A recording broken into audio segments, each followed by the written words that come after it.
To my channel doctor Kainat जतू। I hope you all are well and doing great. So guys, obesity को clear करने के बाद अब हमारा लेक्चर नंबर 7 है, जिसमें हम लोग जो फर्दर ऑब्जेक्टिव्स है, जिसमें इनेंशन, एनोरेक्सिया एंड कैक्सिया और इसके अलावा हमारे पास जो है स्टार्वेशन, उसको डिस्कस करेंगे। Inanition is the opposite of the obesity and it is characterized by extreme weight loss. It can be caused by inadequate availability of food or pathophysiological conditions that it decrease the desired food, including psychological disturbance, hypothalamic abnormalities, factor released from peripheral tissues. In many instances, especially in those with serious disease such as cancer, the reduced desire for food may be associated with increased energy expenditure, causing serious weight loss. सो इनैनिशंस में क्या होता है? इनैनिशन में हमारे पास ये होता है कि ये सीवियर वेट लॉस होता है। मतलब इसमें ये होता है कि ये ओबेसिटी के ओबस होता है, इसमें बहुत ही ज़्यादा वेट लॉस हो जाता है। इसके फैक्टर्स कौन कौन से होते हैं? जब हमें इनएडिक्वेट अमाउंट ऑफ न्यूट्रिशंस मिल रही होती है, बहुत सारे पैथोफिजिकल कंडीशंस होते हैं, लाइक कैंसर के पेशेंट्स में, यहाँ पे जिनमें हाइपोथैलेमिक एबनॉर्मलिटीज़ वगैरह हो जाती हैं, उनके अंदर फूड की डिज़ायर कम हो जाती है। तो उसमें क्या होता है कि हमारा बहुत ही ज़्यादा वेट लॉस हो जाता है, उसे हम इनैनिशन कहते हैं। उसके बाद है एनोरेक्सिया। एनोरेक्सिया हमारे पास क्या होता है? Not wanted to. इसमें क्या होता है कि हम भूख ही उस पर्सन का दिल नहीं करता खाने के लिए। Can be defined as reduction in food intake cause primary by damage appetite. इसमें उसकी भूख लगने की पावर कम हो जाती है, as opposite to literal definition of not eating. मतलब एनोरेक्सिया में बंदे का दिल ही नहीं करता कि वो खाना खाए।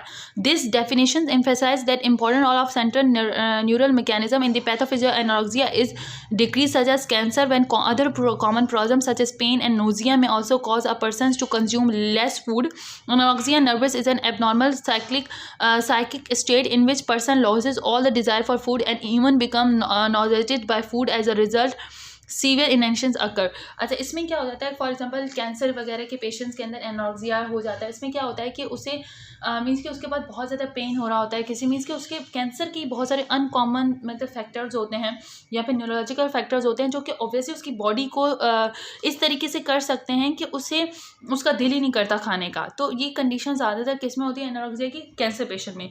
कैक्सिया में क्या होता है? is a metabolic disorder of increased energy expenditure leading to weight loss greater than caused by reduced fat intake alone. अच्छा, कैक्सिया में क्या हो जाता है कि वेट लॉस किस तरीके से? एनर्जी एक्सपेंडिचर बढ़ जाती है, ठीक है, फूड इनटेक बहुत लो हो जाती है, जिसकी वजह से एनर्जी एक्सपेंडिचर बहुत ज़्यादा बढ़ जाती है। उसमें कैक्सिया की कंडीशन वो होती है जिसमें एनर्जी एक्सपेंडिचर बढ़ जाता है। Anorexia and cachexia often occur together in many types of cancer और in wasting syndrome observe patients with acquired immunodeficiency syndrome, AIDS and chronic inflammatory disorder और all type of cancer cause both anorexia and cachexia and more than half of cancer patients develop anorexia cachexia syndrome during the cause of their disease.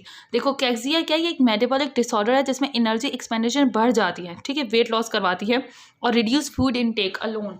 मतलब देखो, इसमें क्या हो जाता है? कैक्सिया के अंदर हमारे पास एनर्जी एक्सपेंडिचर बहुत ज़्यादा बढ़ जाती है, लेकिन फूड की इनटेक जो है वो बहुत कम हो जाती है। और एनोरेक्सिया एंड कैक्सिया जो है ये कंडीशन है जो बेसिकली एड्स के पेशेंट्स में और कैंसर के पेशेंट्स में अकर होती हैं।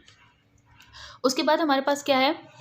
Central neural and peripheral factors are believed to contribute to cancer-induced anorexia and cachexia. बहुत सारे न्यूरोलॉजिकल और पेरिफेरल फैक्टर्स होते हैं जो कि कैक्सिया एंड एनोरेक्सिया करवाते हैं पेशेंट्स में, किसमें? कैंसर के।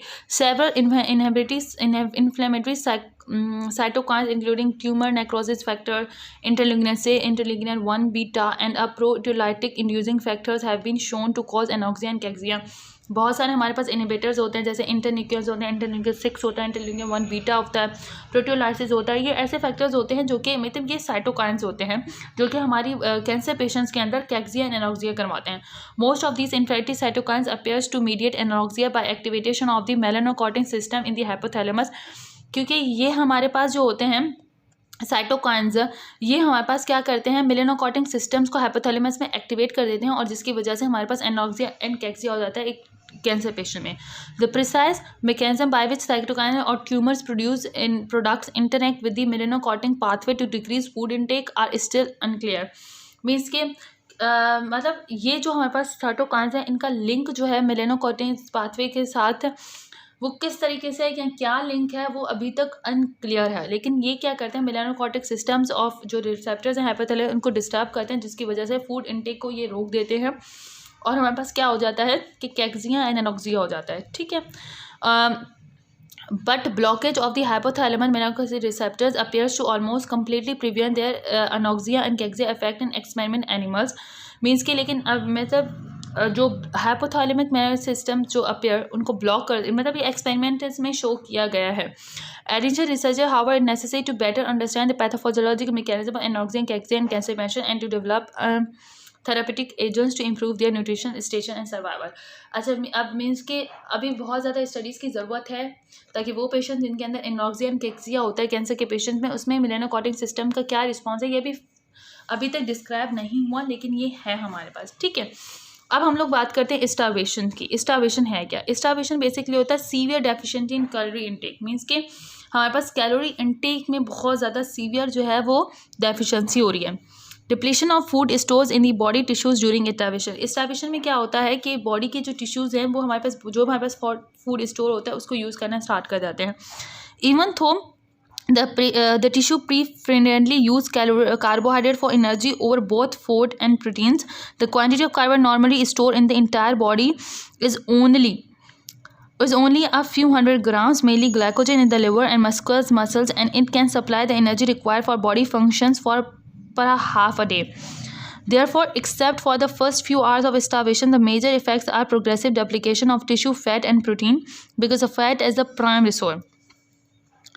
prime source of energy. 100 times as much energy fat is stored in the normal person as carbohydrate energy. The rate of fat depletion continues unabated as shown in figure until most of the fat stored in the body are gone. देखो fat में हमारे पास क्या होता है, starvation के process में क्या होता है कि जब सीवियर स्टार्वेशन होती है हमारी बॉडी में फूड की इनटेक नहीं हो रही होती, ठीक है, तो हमारे पास बॉडी में जो कार्बोहाइड्रेट्स हैं पहले वो यूटिलाइज होना स्टार्ट होता है. लेकिन कार्बोहाइड्रेट सिर्फ हाफ अ डे ही हमें जो है वो कैलोरीज प्रोवाइड कर सकते हैं. मीन्स के बहुत कम अमाउंट में एनर्जी प्रोवाइड कर सकते हैं. मीन्स के आधे दिन तक या एक दिन तक ज़्यादा से ज़्यादा हमें एनर्जी प्रोवाइड कर सकते हैं अगर हमने खाना वाना नहीं खाया, क्योंकि जो ग्लाइकोजन होता है वो सिर्फ लिवर और मसल सेल्स में होता है. इसके बाद जो है वो सारी की सारी एनर्जी हमें मिल रही होती है फैट्स एंड प्रोटीन से, क्योंकि फैट्स में 100 टाइम ग्रेटर देन कार्बोहाइड्रेट से ज़्यादा हमारे पास जो है एनर्जी स्टोर होती है. अब क्या, proteins undergo 3 phases of duplication. तो पहले हमारे पास एनर्जी कंज्यूम किसके थ्रू होगी, हमारे पास सबसे पहले कार्बोहाइड्रेट्स, देन हमारे पास फैट एंड देन हमारे पास प्रोटीन्स, ठीक है. अब प्रोटीन्स 3 फेज में डेप्लीट होते हैं. Rapid depletion at first, then greatly slow depletion and finally rapid depletion अगर शॉर्टली बिफोर डेथ. प्रोटीन जो है हमारे पास समझने की लास्ट स्टेप होता है कि स्टार्वेशन में जब हमारे पास कुछ भी खाने को अवेलेबल नहीं है, कार्बोहाइड्रेट हमारे पास यूटिलाइज हो गए, अब हमारे पास सिर्फ प्रोटीन्स बचे हैं. तो प्रोटीन्स 3 स्टेजेस के अंदर डेप्लीट होना. पहला क्या होगा कि बहुत जल्दी वो डुप्लीकेशन होगी, बहुत जल्दी वो यूटिलाइज होना स्टार्ट होंगे. सेकेंड फेज़ में वो स्लो हो जाएंगे और जब डेथ अगर होने वाली होगी उससे पहले वो बहुत ही ज़्यादा फास्ट वे में जो है वो डुप्लीकेशन होगी, ठीक है. The initial rapid depletion is caused by the use of easily mobilized proteins for direct metabolism or for conversion of glucose and then metabolism of glucose mainly by the brain. अच्छा, पहले phase में क्या होता है, वो जो generally mobilise हमारे पास proteins होते हैं उनकी कन्वर्जन होती है ग्लूकोज में, और फिर देन ग्लूकोज जो है वो ब्रेन उसे यूज़ करता है, उसकी कन्वर्जन करवाता है. After readily mobilized proteins store have been depleted during the early phase of starvation, the remaining protein is not so easily removed. अच्छा, उसके बाद मोबिलाइज प्रोटीन जो है वो फास्ट मेटाबोलाइज हो जाते हैं. उसके बाद जो प्रोटीन्स होते हैं वो इतनी फास्ट जो है वो मोबिलाइज नहीं होते हैं या फिर मेटाबोलाइज नहीं होते हैं. At this time, the rate of gluconeogenesis decreases to 1/3 to 1/5 its previous rate, and the rate of depletion of proteins become greatly decrease. अच्छा, इसमें क्या होता है कि जो ग्लूकोजेनेसिस का रेट है वो मतलब हमारे पास जो ग्लूकोज का प्रीकर्सर ऑफ कार्बोहाइड्रेट से बनना जो होता है वो मतलब वो बहुत ही ज़्यादा स्लो हो जाता है एज अ नॉर्मल्स कंपेयर, और इसकी वजह से हमारे पास प्रोटीन जो है वो बहुत ही मीन्स के स्लोली जो है मेटाबोलाइज हो रहते हैं. The legend availability of glucose that initiate a series of event that leads to excessive fat utilisation and conversion of some of the fat. अच्छा, इसमें क्या है कि उसके बाद जो मतलब लेस अवेलेबिलिटी जो होती है ग्लूकोज की, जो कि इंक्रीज़ करती है हमारे इवेंट्स को, जो कि फ़ैट को यूटिलाइज़ करवा देते हैं, और some of the fat breakdown ketone bodies. उसके बाद हमारी जो कीटोन्स बॉडीज़ में फ़ैट जो है वो यूटिलाइज होना शुरू हो जाता है. उसके बाद producing the state of ketogenesis the ketone bodies like glucose can cross the brain barrier and can be use by the brain for energy. अब देखो हमारे पास ब्रेकडाउन हो गई प्रोटीन्स के। अब फैट के ब्रेकडाउन के मेटाबॉलिज्म किस तरीके से होती है कि हमारे पास देखो ग्लूकोज नहीं है, ग्लूकोज हमारे पास नहीं है, तो अब जो हमारा एक्सेसिव फैट था ना वो यूटिलाइज होना शुरू हो जाएगा। वो किस तरीके से होगा, वो पहले कीटोन बॉडीज में कन्वर्ट होगा और वही कीटोन बॉडीज जो है, जो हमारे पास स्टेज ऑफ कीटोसिस है, वो ब्रेन को क्रॉस करता है और फिर ब्रेन इस एनर्जी को यूज करता है। Therefore about 2/3 of the brain energy is now derived from these ketone bodies, principally from beta hydroxybutyrate. अच्छा, अब मतलब 2/3 ऑफ एनर्जी जो हमें किससे मिल रही है, फैट की यूटिलाइजेशन। जिससे फैट हमारे पास जो कीटोन्स में कन्वर्ट हो रहा है वो अब हमें एनर्जी प्रोवाइड कर रहा है ब्रेन को। This sequence of events lead to lease partial preservation for of the fat protein store body. ये सीक्वेंस होती है जो कि लीस्ट पार्शियल प्रिजर्वेशन होती है स्टोर में, मतलब प्रोटीन को स्टोर करने की। Therefore finally a come times when the fat store almost depleted and the only remaining source of energy is protein. At that time the protein is so once again enter a stage of rapid depletion because proteins are also essential for the maintenance cellular function. Death ordinarily ensures when the protein of the body have been depleted to about half than the normal level.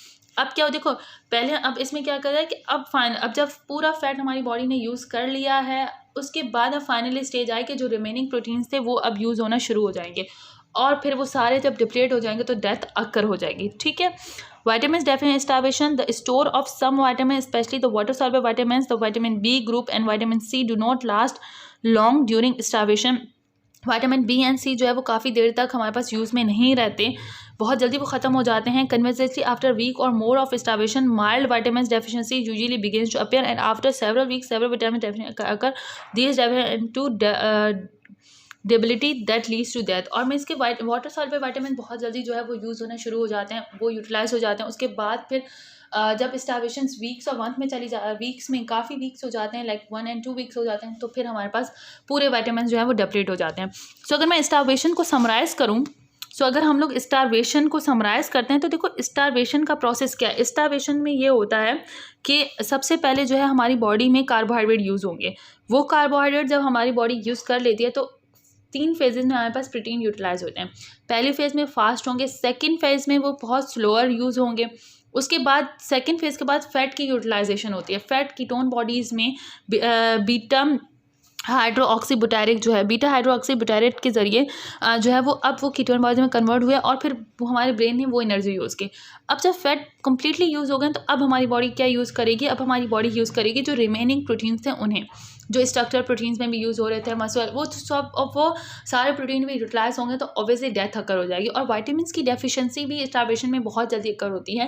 Means के vitamin B and C जो हैं वो हमारे पास काफ़ी देर तक नहीं रहते। देखो वाइटामिन ए हो गया या डी हो गया या के हो गया, वो हमारे पास वाइटामिन तो लिवर में स्टोर्स हैं, वो 10 मंथ तक भी यूज़ कर सकता है हमारा लिवर, कुछ वाइटामिन को 2 मंथ तक, कुछ को वीक्स तक भी यूज़ करता है। लेकिन वाटर सॉल्युबल वाइटामिन जो हैं वो ईजिली वो काफ़ी देर तक लास्ट नहीं करते, वो नहीं रहते, तो इस वजह से स्टार्वेशन में डेथ अकर हो जाती है और वाइटामिन की सीवियर डेफिशिएंसी हो जाती है। सो अब हम लोगों ने प्रीवियस लेक्चर में ओबेसिटी क्लियर हो गया था, ठीक है, ओबेसिटी को पूरा हम लोगों ने कवर कर लिया था। देन अब हम लोगों ने इनर्शिया, एनोक्सिया एंड कैक्सिया हम लोगों ने कर लिया। देन अब हमारे पास जो है वो स्टार्वेशन भी हो गया, ठीक है। तो ये सारे पॉइंट जो है वो हम लोगों ने स्टार्वेशन में कर लिए हैं, ठीक है। तो स्टार्वेशन को अगर मैं पॉइंट्स को अगर मैं डिस्क्राइब करूँ तो सबसे पहले स्टार्वेशन में सीवियर डेफिशिएंसी एनर्जी की हो जाती है। सबसे पहले इससे पहले जो है वो कार्बोहाइड्रेट यूटिलाइज होते हैं, ठीक है। सबसे पहले जो है हमारे पास कार्बोहाइड्रेट यूटिलाइज होते हैं स्टार्वेशन में, ठीक है। कार्बोहाइड्रेट्स के यूटिलाइजेशन के बाद हमारे पास प्रोटीन जो हैं उसकी रैपिड यूटिलाइजेशन होती है, फिर प्रोटीन की स्लो होती है, फिर फैट्स की रैपिड्स होती है, एंड फाइनली प्रोटीन जो है हमारे पास वो अगेन डप्लीकेशन हो जाती है, उनकी डप्लीशन हो जाती है, अगेन की डिप्लीशन हो जाती है और फाइनली डेथ अकर हो जाती है। तो ये हमारे पास स्टार्वेशन तक हम लोगों ने टॉपिक कर लिया है। सो ऑलमोस्ट अब तक जितने भी लेक्चर्स अपलोड हो चुके हैं, लाइक ये लेक्चर नंबर 7 है, तो लेक्चर नंबर 7 तक हम लोगों ने ये सारा टॉपिक्स यहाँ से क्लियर कर लिया है। मीन्स के डाइटरी बैलेंस का ये भी हमने कवर कर लिया है।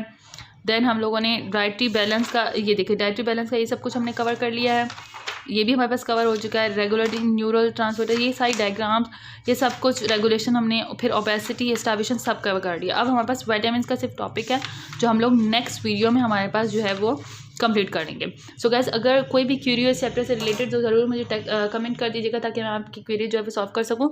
सो इसी तरीके से मेरी वीडियोज़ को लाइक करें, शेयर करें, हमारे चैनल को सब्सक्राइब करें ताकि मैं आप लोगों के लिए वीडियोज़ अपलोड कर दूँ। अल्लाह हाफ़िज़ गाइस।